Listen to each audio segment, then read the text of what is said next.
MariGate town, headed to Lake Baringo.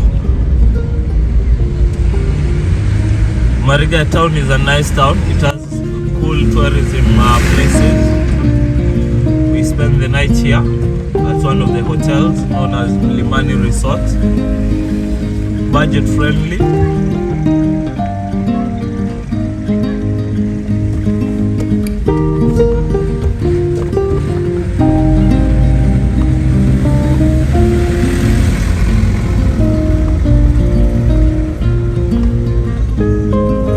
MariGate town.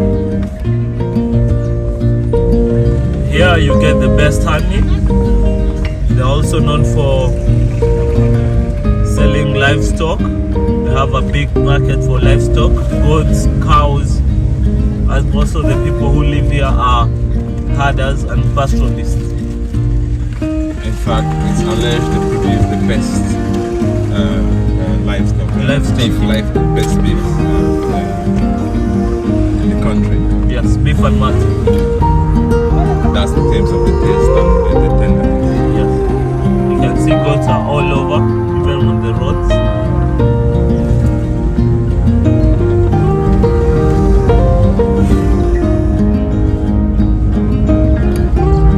They also do a lot of farming. They farm wheat, they farm barley, they also farm maize.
Road in the middle of town.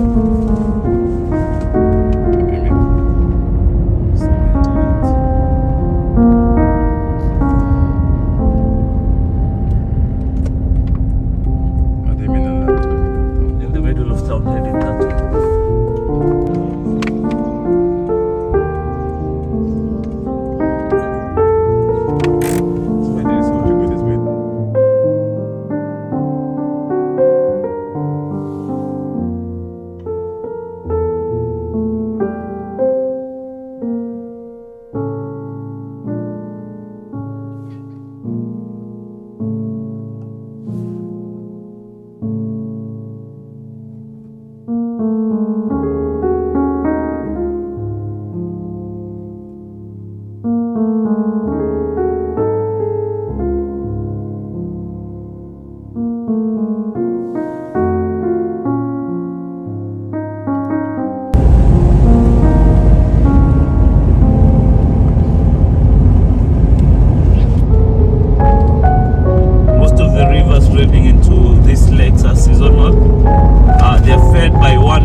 looks like it has a huge flow when it's raining.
as I told you earlier, it's because of the rains.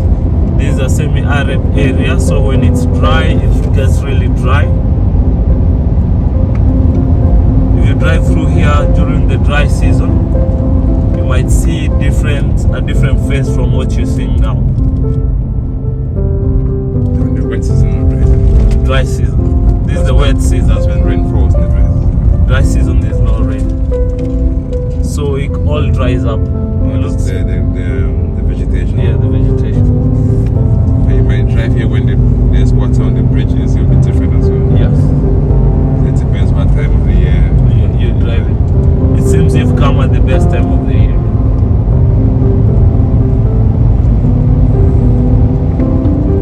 It's lush green vegetation.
There's a trend, and we have noticed around wherever there is a junction, we always see a lot of development.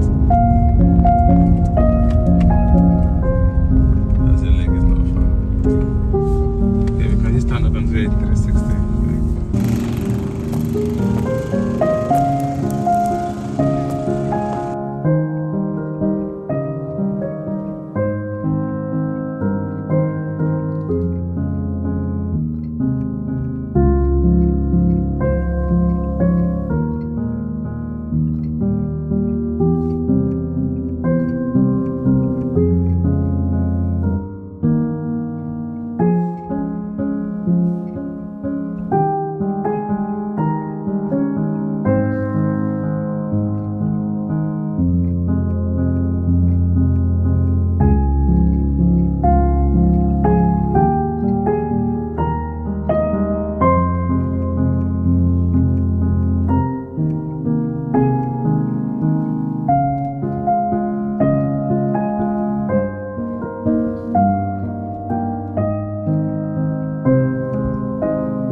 Kivo. Yeah.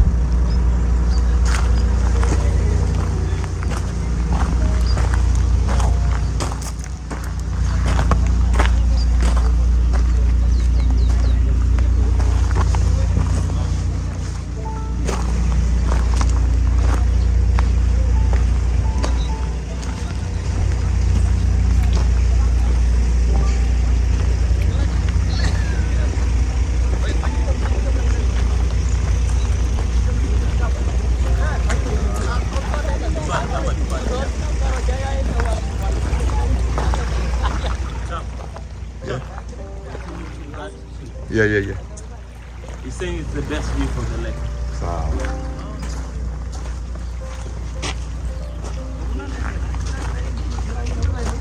You can start talking about this. Ongea tu kidogo. No, you then he will pick up. Okay. Hi guys, we are now in Lake Baringo. This is one of the biggest lakes along the Rift Valley. It's a salty water lake. Freshwater lake. Yeah, it's a freshwater. Freshwater. And yes, it has hippos, it has crocodiles, it has islands that have hot springs. You can boil an egg within 7 minutes in one of the hot springs in the island. And it's a very beautiful scenery. It's not far from MariGate town. It's about 20 kilometers. And whatever we are being is amazing to our eyes. The edge has mountains and hills. And the people here are so friendly. We have so many boat riders here. The local community is organized to do boat riding. They also offer tour guides towards the lake. And now we are approaching one of the best views to view the whole lake. Well, we've got a guide who will talk about the lake in a little bit more detail. Yes, sir. Our guide here will give you details on the lake. They also offer a drive along the shores to view crocodiles, to view someone. So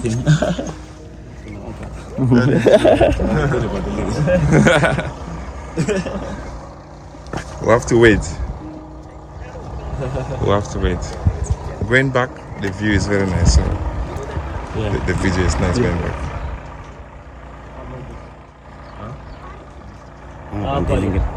We have to wait for them to finish. There, at the edge.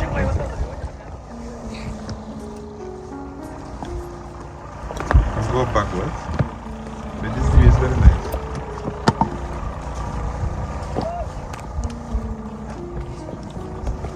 This view is the best. Encore.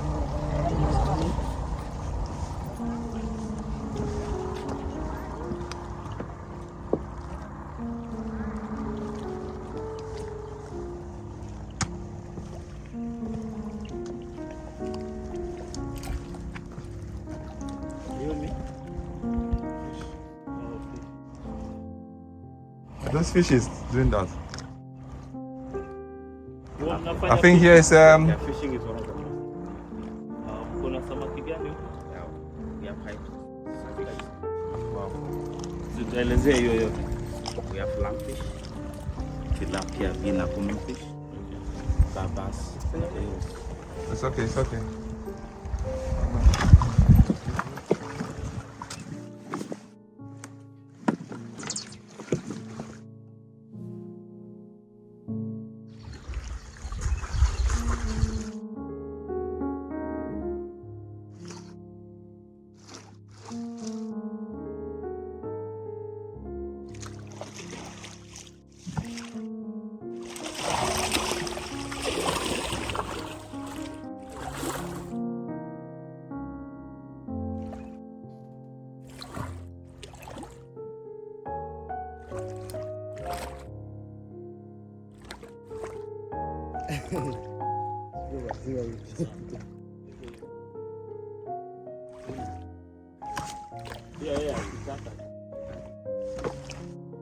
So nyote mtafanya hivyo.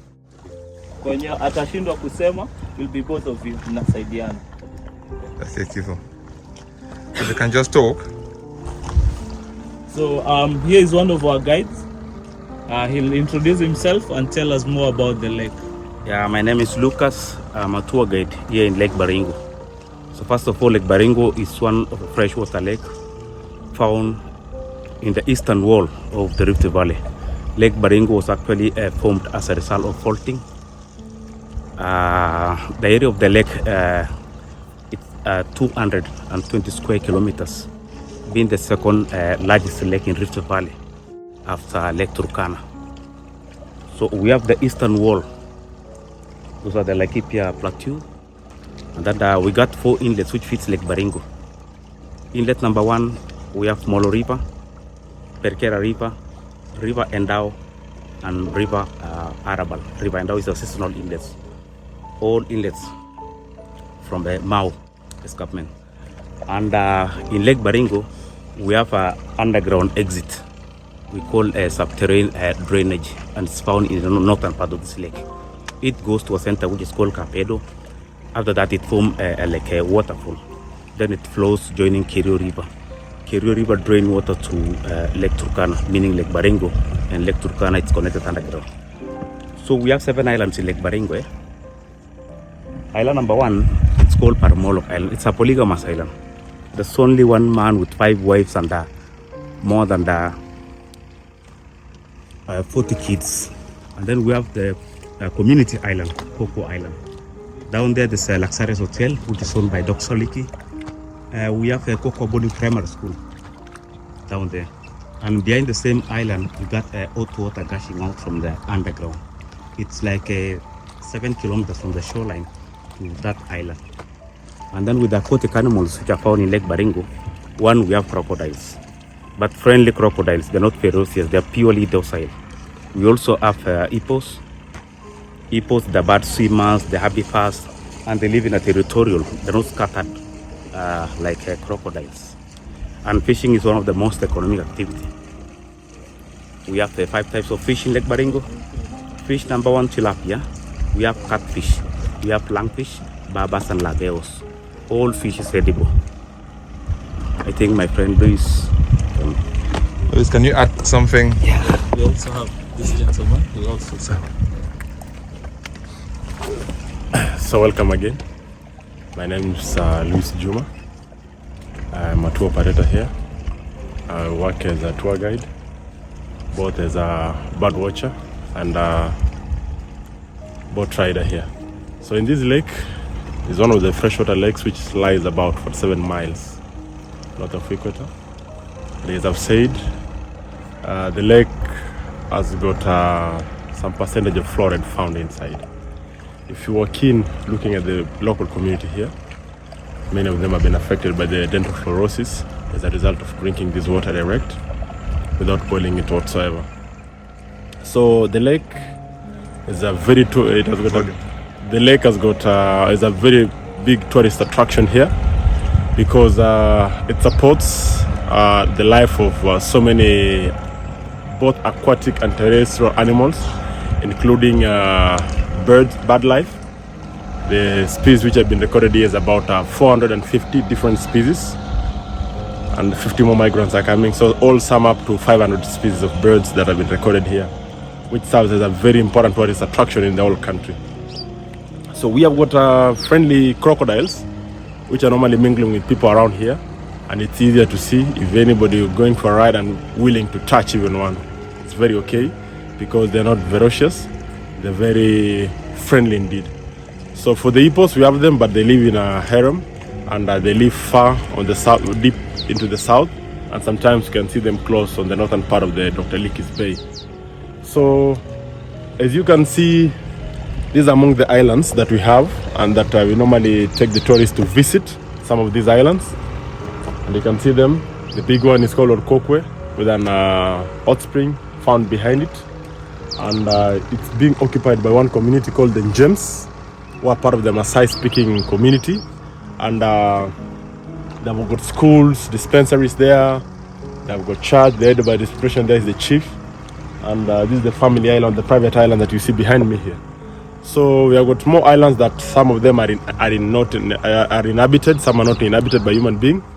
The likes of Devil's Island, the Gibraltar, Nobody's living there because it was believed to be tormented by the evil spirits or ancestral people who were dwelling before us. They say to be dwelling on that island. So nobody's living there. And again, during the early years of the Dr. Jonathan Leakey, who was an archaeologist, he used to get snakes from that island when he had a research farm, whereby he was milking the venom of snakes to make the anti-venom. So he used to get a lot of the poisonous snakes there. That was a long time ago, before the climate change. So the most common snakes that were found on that island, we talk of the vipers, black mambas, cobras, and some of the most poisonous snakes. So far north, we've got some islands. That was a giraffe island called the Ruko Conservancy. It was mainly opened up by the European Union to actually bring the stability between the Pokot community who are occupying the Tiati Hills you see on the north and the southeast, which have been occupied by the James community. So they used to fight over the grazing land, so the European Union bring them close by opening up a conservancy for them. So they are now, we have got that species of giraffe called the Rothschild, which was declared endangered in 2008, and now their population is growing and doing well there. So in the conservancy, we have got plenty to see again. We have got the giraffes, which are among the rare species. We have got the kudu, the greater kudu, which is among the rarest antelopes to be found in Kenya. And we have got some of the monkeys like the patas, but sometimes it's hard to see that one. So beside that, we have the cultural dances organized by the Pokot community on the north, and we have got the cultural dances organized by the James community. So visiting us, you can have a chance of either seeing the cultural dances in one of the major communities which are in Lake Baringo. That is in the Pokot, who are still primitive in culture, and James who are still doing their cultural activity. So the James who are living on the island, they've got a way of life, the economic way of life that they're doing. Mostly they are doing fishing, the main source of livelihood. You know, the Maasai people, they were pastoralists, nomadic pastoralists. They used to move with flocks, but now the James, they have adapted to fishing after realizing that the terrain where they live cannot allow them to move with the flocks from place to place in such a fresh pasture and water. So now they're doing fishing in large scale, they're doing beekeeping, and they have got livestock too on the island. So the only way they normally transport their livestock is by boat or by swimming. So normally the cow swims from the mainland here to the island.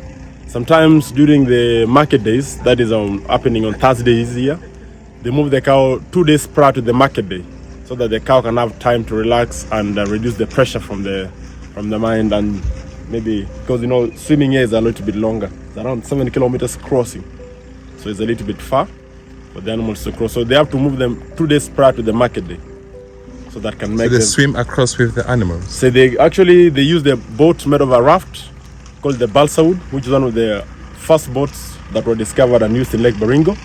And if you'll take a boat ride, you'll see it, fishermen using it. So what they normally do is just tying on the horns, and somebody still is setting up is actually starting the journey, pulling up the rope, and the cow will swim following you. If it's tired, you get on the head, and you may be 2 or 3 people accompanying the cow, so that by any chance it get tired, you get them a little bit of the breath, and they can continue swimming, crossing the island. And so today we will be able to view them, being a Tuesday. So Tuesday today, I don't think so, because we would have seen them, because they normally bring them very early in the morning at this time of the day. We could be seeing a few of them swimming, crossing the lake. Yeah. And how long can somebody take to do all the activities? Maybe have a ride along the lake, view the dance. How long can that take? So it depends with activity that you have chose to do. If you are professional bird watching, you can take up to 4 hours in the lake, just moving around in the lake, looking for birds on the northern part of the lake and the southern part of the lake. So that one is different. But if you're going to the hot springs, that one can take you up to 3 hours, because you're going to get the hot sulfur geysers from the hot springs, and you'll not be going direct. You have to see the friendly crocodiles that we are talking about, hippos, and most of the wild animals, like by any chance you can see the rock pythons basking here, because it has been raining season. So Depends. So it can take longer, but we have got the short ride here for half an hour to 1 hour, just happening along the shore. Thank you so much. Anything to add? Anything to add is that we always encourage people, well-wishers like you, to come to our place, because this area here has got plenty to offer. We have got youths, as you can see them. They're educated, but there's no job for them. And beside that, you can help us marketing, because many people always know that Bogoria is the only place with hot water, but here we have got the best hot spring than them.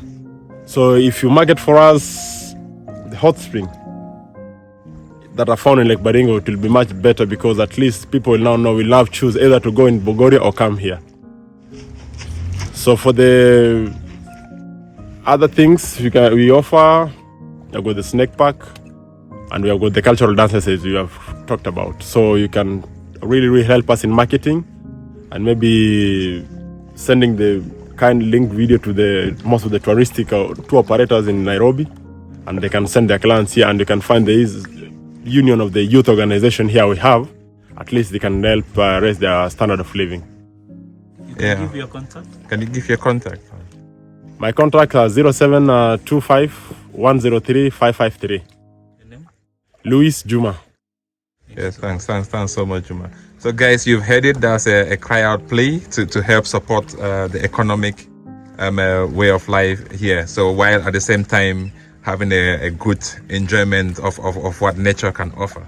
So share the link to your friends, share the link to other places, and help push this community to a better level. Thank you so much. My name is Benjamin Peter Waiter. I'm a government officer working with the Kenya Marine and Fisheries Research Institute as senior coxswain.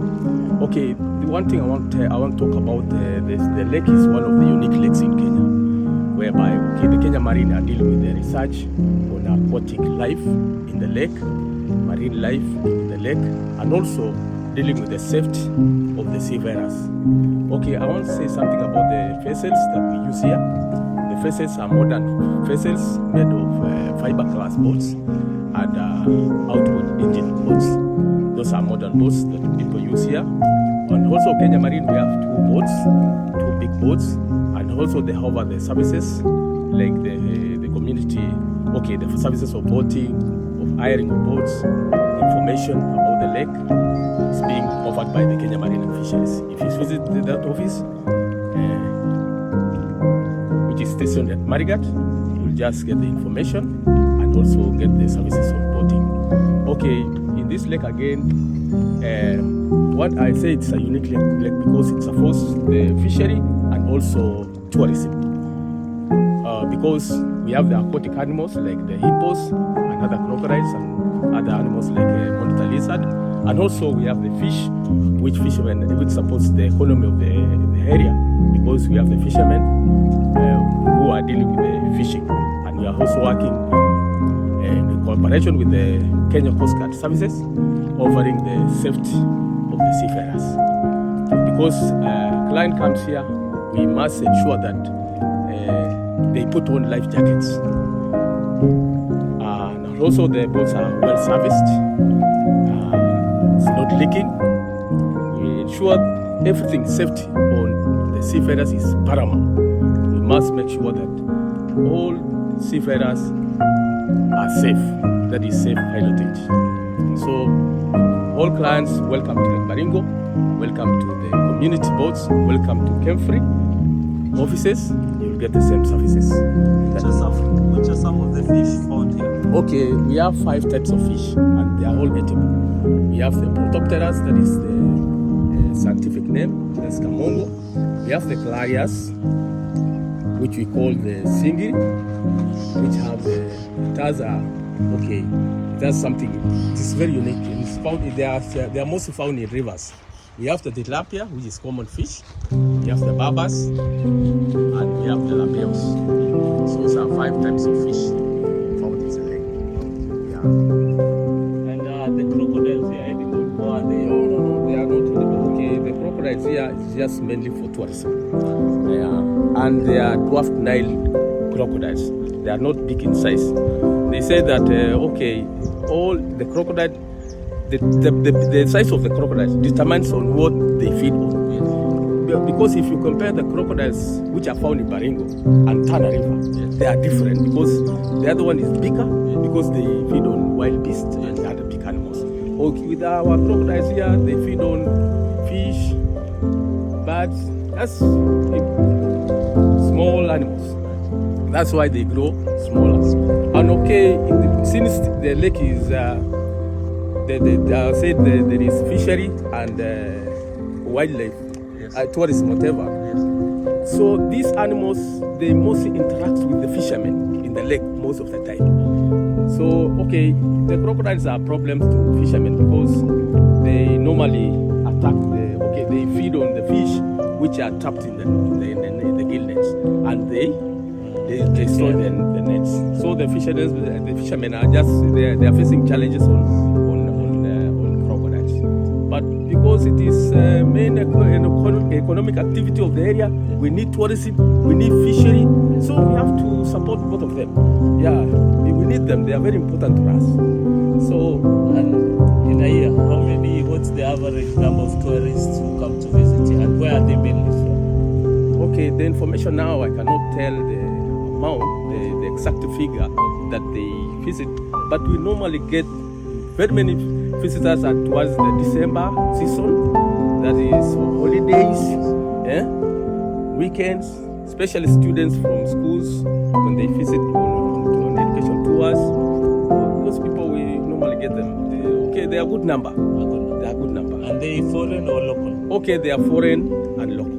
Mainly. The local tours are from within Kenya, and the international tours are from abroad. Yes. The white people, the black people from abroad. We welcome them. They are there. They are coming. Another thing was the challenge that we got some years back. This water level raised, and it affected our hotels. We had a very international hotel by the name Block Hotels, which was there early 60s. When the water level rises, it affected that hotel. Very many hotels around. So now the hotels attracts international community, international tourism. So now when the hotels were washed away, so the tourism went down.